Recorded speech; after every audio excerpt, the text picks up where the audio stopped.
Hello friends, bye Border Job Info official YouTube channel asa खालामो नोंथांमोना बयबो मोजाङैनो दङ दा फाइनाली Orunodoi 3.0 official notice बर'नि ओंखारबाय बेनि सायाव डिटेल्सखौ लाबोदों आरो लोगोसे फर्म साबमिटआ माब्ला जागोन बेनि सायाव गुवारै डिसकास खालामगोन मानोना मैया 3.0 स्किमखौ लन्च खालामबाय जेराव नोंथांमोना मैया मोनसे भिडिअ नायखादोंमोन आरो लोगोसे मैयानि डेटआव 19 सेप्टेम्बराव बेखौहाय लन्च खालामबाय आरो बे लन्च खालामनायाव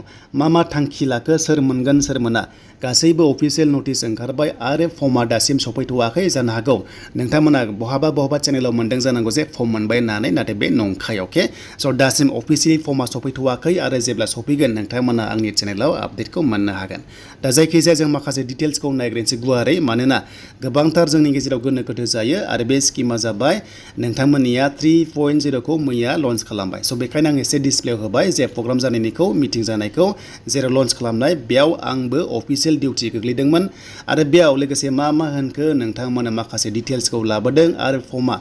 बबेयाव मोनगोन बबेनिफ्राय साबमिट खालामनांगोन नोंथांमोना भिडिअ नायलांबाय था अब्लानो बुजिगोन जाय नोंथांमोना चेनेलाव गोदान साबस्क्राइब खालामना ला जेब्लायबो लेटेस्ट नोंथांमोना आपडेट मोननो हागोन स्किमनि सायाव लोगोसे सरकारि साख्रि लननि सायाव नोंथांमोना लेटेस्ट बर' रावजों आपडेट मोननो हागोन दा जोङो फार्स्टआवनो नायबावनोसै बेनो जाबाय अफिसियेल नटिसखौ जेराव बर'जों गासैबो रोखा लिरनायखौ नोंथांमोना मोनगोन अब्ला बांसिन नोंथांमोना बुजिगोन दा जों बेयाव मोनबाय बर'नि गासैबो डिटेल्सखौ नायसै फार्स्टआव मोनदों आसाम सरकार बेनिफ्राय रांखान्थि बिफान डेट मिन्स मा आसाम गभर्नमेन्ट बेनिफ्राय फाइनेन्स डिपार्टमेन्ट होनना बुंनाय जादों स' बेखौ जों मोनथिबाय माखासे फट' दङ बेयाव आइजोफोरनि मानोना बे स्किमा आइजोफोरनि थाखाय दिहुननाय नालाय अब्लाबो मोननैसो माखासे गोदान दङ जेराव हौवाफ्राबो मोननो हागोन दा बोरै मोनगोन बेनि सायाव गुवारै डिसकास खालामगोन बे भिडिअनि गेजेरजों दा बेयाव 3.0 लिरदों जे आसामनि देरसिन थोंजोङै मुलाम्फा होनायनि गेजेरजों जिउ राहा सोलायहोनायनि नाजाथाय स' बेबादि मोनसे गाइडलाइन्सखौ लिरनाय जादों बिथांमोना आर्टिकेल्स लिरदों बेखौ जोङो नायबाय स' बेनिफ्राय गाहायाव मारै लिरबावदों जों नायबावनोसै बिनि ओंथियानो जाबायनो जे सान ओंखारनाय मोनसे मिजिंनि सोरां रिफिनाय होनना बुंदों अके माने अरुनदयनि माखासे खेंफोरथिखौ होदों नोंथांमोना बेखौ स्क्रिनशट खालामनानै फरायबानो जाबाय आरो बेयाव मेक्सिमामबा जोंनि आइजोफोरखौहाय बेयाव टारगेट खालामदों गभर्नमेन्टआ आरो जायखिजाया महिलाफोरखौहाय माने वमेनफोरखौहाय बांसिन बेनिफिट्स होनाय जादों आरो बे गभर्नमेन्टआ अके स' दानिया बेयाव मोननो नोंथांमोना मा थानांगोन आरो थानाङा बेखौ जों दानिया नायनोसै दा फार्स्टआव 37.2 लाख मोनदों एबा 37,20,000 गोदान मुलाम्फा मोनगिरि माने बेनिफिसारिफोरा टटेल बिसिखिनि जासिगोन जे गासै 37,20,000 जासिगोन टटेल आसाम स्टेटआव स' बेखायनो बुंदों जे मोनसे रेशन कार्डजों मोनसेल' अरुनदय मोनगोन होनना बुंदों बेखायनो नोंथांमोना रेशन कार्डआ कम्पालसरि थानांसिगोन अब्लासो रेशन कार्ड दङबासो बे स्किमाव मोनगोन गैयाबा मोननाय नङा देन बेनिफ्राय गेबें आधार कार्ड रेशन कार्डजोंहाय फोनांजाबनाया नोंथांमोना गोनांथार माने डेट मिन्स मा बुंदों जे रेशन कार्डजों नोंथांमोननि आधार कार्डजों लिंक जाथारनांगोन होमबासो मोनगोन बाथ्रा जाबाय आधार कार्डजों गासैबो खामानि जायो नालाय बेखायनो आधार कार्डजों रेशन कार्डजों बेंकजों नोंथांमोननि एकाउन्टजों लिंक जाथारनांगोन स' दानिया बे 3.0 स्किमाव सोर मोनगोन सोर मोना दानिया जोङो गाइडलाइन्सखौ नायनोसै दा फार्स्टआव रान्दि दङबा जायखिजाया गामियाव रान्दि दंबानो बे स्किमाव मोनथारगोन रावबो बेखौ दाननो हाया स' बेनिफ्राय हाबा जायो होन्दों हाबा जायो बेनो जाबाय 45 बोसोरनि बांसिन जाबाय बिथांमोना बेयाव मोनगोन आरो फाथैलाइ बिसि जानाय आरो नागारजानाय आइजो बिथांमोनाबो बेयाव मोनगोन अके बेनिफ्राय थि आथोन गैयै एबा जेन्डार गैयै हमना ला नोंथांमोना हिजरा जायखौ बुङो बिथांमोना मोनगोन आथोन सायख'जासे बेंगुरा माने बेयाव खुनु हौवा हिन्जाव गैया जायनोखि फिजिकेल डिसेबिलिटि पार्सन बिथांमोना अंगहानिफोर दङबा बेयाव हौवाबाबो मोनगोन हिन्जावबाबो मोनगोन आरो अके स' बेनिफ्राय बेयाव बुंदों जे सरकारि रेबथुन जानाय माने अल्ड एज ह'म जायनोखि बिथांमोना दङ माने हमना ला सोरबा फिजिकेलि उइक आरो बोराय बुरि बिथांमोना सरकारि न'आव थायो हमना ला माखासे गुबुन जायगायाव थायो बाट जोंनियाव गैया बिथांमोनाबो बेयाव मोनगोन बेखौ बुंदों देन बेनिफ्राय न'खरनि आइजोफोर जेराव आरजिग्राफोरा बेंगुरा एबा बैसो जानाय 60 बोसोरनि बांसिन हमना ला मोनसे न'खराव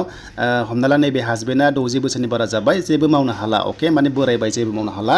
बिथांमोनाबो बेयाव मोनगोन आरो बिनि हिन्जावा मोनगोन आरो अके माने न'खरा बिनि हिन्जावा मोनगोन बेखौ बुंदों देन बेनिफ्राय थाग्रा खुलि गैजायै माने न' गैजायै बिथांमोनाबो आइजो थ' बिथांमोनाबो मोनगोन आरो बेमार बेयाव माखासे बेमार दङ जायनोखि बे होनाय बेमाराव गोग्लैयो बिथांमोनाबो मोनगोन बेखौ नोंथांमोना स्क्रिनशट खालामना लादो बे बेमारजों जायफ्रा गोरोबो बिथांमोनाबो बिथांमोनाबो बे स्किमाव मोनगोन आरो अके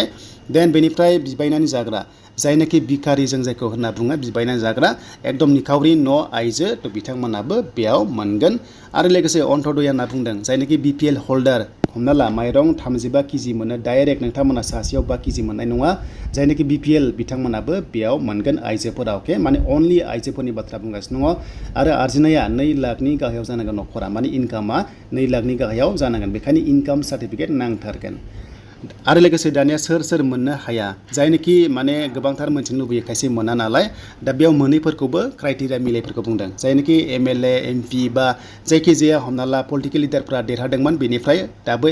पेन्सन जागासिनो दं बिथांमोना बे 3.0 आव मोननाय नङा माने बिथांमोननि न'खरा मोननाय नङा आरो अके लिडार्सफ्रा मोननाय नङा आरो देन पन्चायती राज माने पन्चायत लेभेलनि राज बिजनेस लेभेलनि मेम्बार सेक्रेटारि प्रेसिडेन्ट बिथांमोननि न'खरा बेयाव मोना बेखौ बुंखादों अके देन डक्टर इन्जिनियार बेनिफ्राय गोबांथार रोखोमनि बेयाव एकाउन्टेन्ट बेंकनि जायखिजाया सिदा खोथायाव साख्रि आवलानि न'खरा बेयाव अरुनदय मोननो हाया हमना ला कलेजनि फोरोंगिरि जा बा स्कुलनि जा बा गुबुन गुबुन बिफानाव साख्रि मावग्रा जा न'खरा बेयाव एकदम मोनखाया अके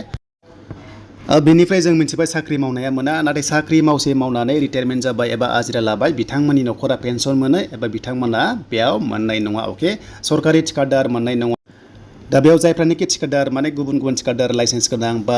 दखानदारफोर लाइसेन्स गोनां बा टेक्स होग्राफोर माने टेक्स होग्रा थायो नालाय टेक्स पे खालामग्रा बिथांमोननि न'खरा माने मोननाय नङा आरो अके स' बेयाव साखा खब्रै गोनांफ्राबो मोननाय नङा न'खराव जायफ्रानोखि साखा खब्रै आरो अरुनदय मोनबाय थाखादों न'खराव थ' बिथांमोना मोननाय नङा बे स्किमाव आरो अके देन मोनसे बाथ्रा बुंबावदों लास्टआव CM बिथाङा जायखौ बेयाव लिरथ'वाखै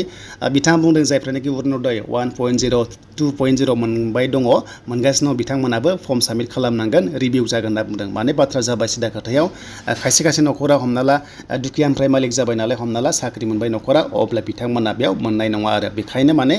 रिभिउ जागोन आरो अके बेखायनो दा फर्म साबमिटखौ मोनथ'वाखै अके दायो मोनथ'वाखै होथ'वाखै जेब्ला होयो आपडेटखौ मोनगोन दा गोबांथार भिडिअ मोननो हागौ नोंथांमोना फर्म मोनबाय होननानै आरो रायजोफ्रा गोनो गोथो जागोन दासिम बेबायदि अफिसियेल फर्मा सफैथ'वाखै जेब्ला सफैयो ब्लक अफिसाव सफैयो अब्ला बिजनेस लेभेलाव हरगोन आरो बेनिफिसियारिखौ सार्भे खालामनानै गासैबो जुदि अके दङबासो भेरिफाइड खालामनानै बेखौ गोजौ लेभेलाव हरगोन आरो स्टेटनिफ्राय एप्रुभ खालामनानै जायखिजाया दाननि 10 अक्ट'आव नोंथांमोननि एकाउन्टआव सोयो आरो अके दा बे क्लियार जाबाय नोंथांमोना दायो फोथायथ'नाङा जे फर्मा सफैथ'वाखै जायखिजाया चेनेलाव जुदि फर्म मोनदों होनोबा बे नंखाय नाथाय जेब्ला सफैयो अब्ला अफिसियेलसो सफैगोन आरो बेखौ जेब्ला सफैयो नोंथांमोना चेनेलाव आपडेटखौ मोननो हागोन दा बेनोमोन नोंथांमोननि थाखाय लेटेस्ट आपडेट